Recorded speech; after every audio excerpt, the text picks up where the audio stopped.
Αν αγαπάς τα cinnamon rolls, αυτή η φωκάτσια θα σε ξετρελάνει.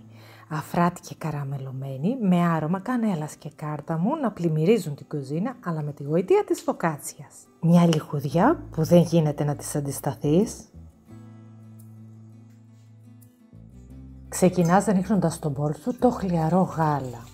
Μέσα του διαλύεις μία κουταλιά της σούπας ζάχαρη, την ξηρή μαγιά,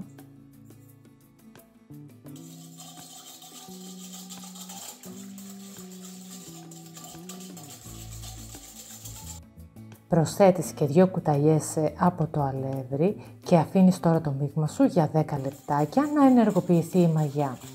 Έπειτα ρίχνεις τη ζάχαρη,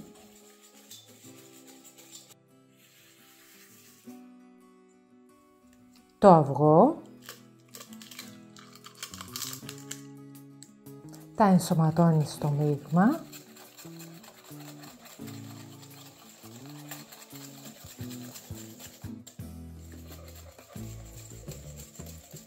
προσθέτεις το λιωμένο βούτυρο,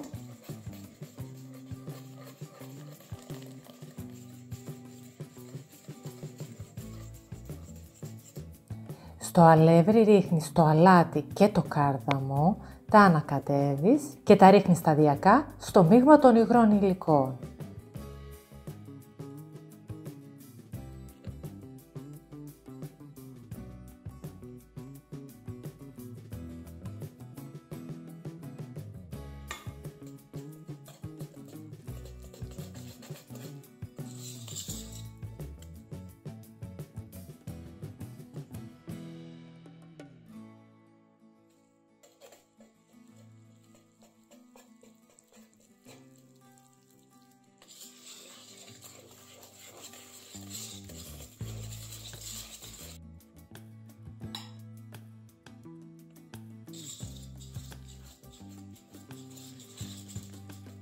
Όταν αρχίζει και σφίγγει η ζύμη, μπορείς να συνεχίσεις με την κουζινομηχανή. Γίνεται βέβαια και όλη η συνταγή με τα χέρια, απλά θα χρειαστεί 3 λεπτά περισσότερο. Δηλαδή με τα χέρια θα πάρει γύρω στα 10 λεπτά το ζύμωμα, ενώ με την κουζινομηχανή 7.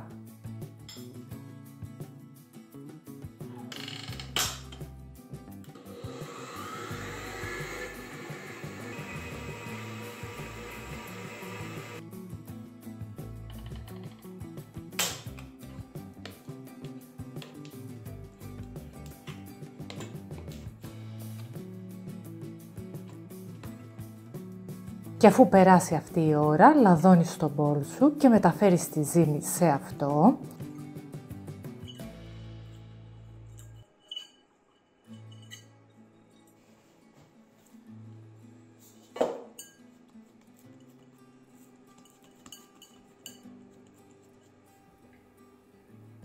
Ραντίζεις από πάνω τη ζύμη και με λίγο ελαιόλαδο, σκεπάζεις και αφήνεις τη ζύμη σε ζεστό σημείο για 1,5 με 2 ώρες. Ουσιαστικά αυτό που θέλουμε πάλι είναι να διπλασιάσει τον όγκο της η ζύμη.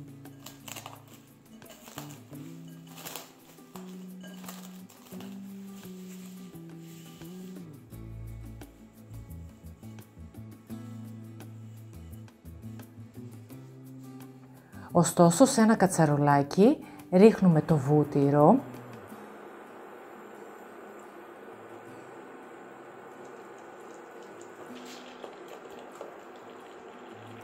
αφού λιώσει καλά και ζεσταθεί, προσθέτουμε την καστανή ζάχαρη, την κανέλα, τα ανακατεύουμε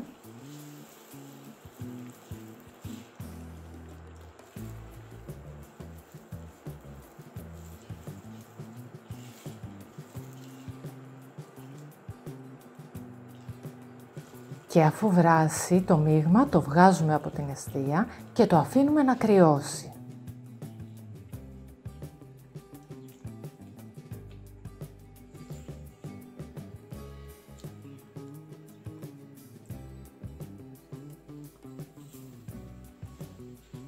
Πέρασε η ώρα, η μαγιά έχει φουσκώσει για τα καλά όπως βλέπουμε και εδώ.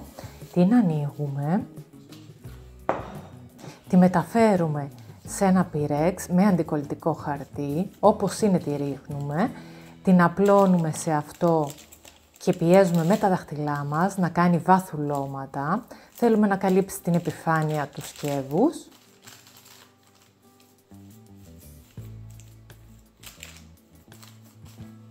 Τη σκεπάζουμε πάλι και την αφήνουμε για άλλη μία ώρα για το δεύτερο φούσκωμα.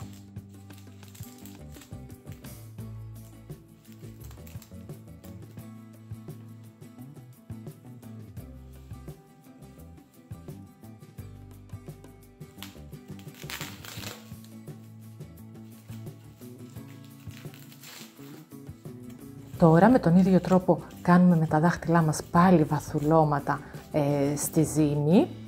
Παίρνουμε από το μείγμα που έχουμε λιώσει το κατσαρολάκι το βούτυρο με τη ζάχαρη και ρίχνουμε σε όλη την επιφάνεια, φροντίζοντας να πάει και μέσα στις εσοχές που έχουμε ανοίξει με τα δάχτυλα. Αφού απλώσουμε όλο το μείγμα, βάζουμε το ταψί μας στο φούρνο στους 200 βαθμούς Κελσίου στην κατώτερη σκάρα για περίπου 30 λεπτά. Μόλις χρυσαφίσει η επιφάνεια, είναι έτοιμο. Κόβουμε σε κομμάτια και απολαμβάνουμε, ακόμα και ζεστό, είναι τόσο λαχταριστό, αφράτο και καραμελωμένο από πάνω. Ιδανικό για να συνοδεύσει τον καφέ ή το τσάι μας.